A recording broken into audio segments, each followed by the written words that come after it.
think a lot of people that do have, ultimately have success do have a lot of failures along the way.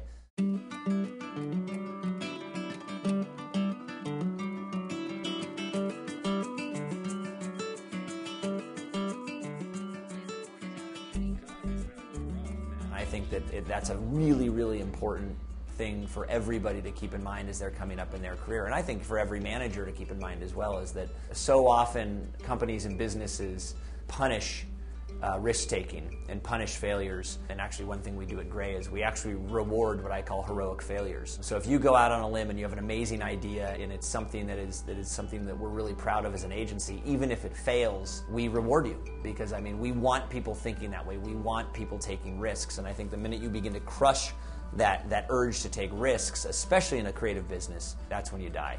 Along the way I've had plenty of failures.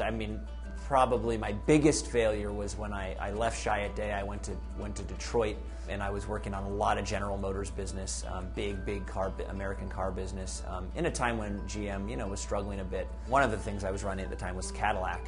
Sort of a well-documented story of a big Super Bowl spot that we did for Cadillac that was a real bust. It was very unpopular, and actually Cadillac ended up firing us. And the New York Times wrote a big story about it, and how the reason they fired us was this Super Bowl spot, and that and had my name in the article. So it was I'd say that was a pretty significant failure, and we lost a $300 million piece of business. It was a big chunk of business. But again, I think in some ways those are the things that also make you who you are. And so when I took on my next job, I had learned from that, and certainly wasn't afraid to try some different things. And if you fail, you fail. I do think if you're taking chances, though, that's when the huge successes can come.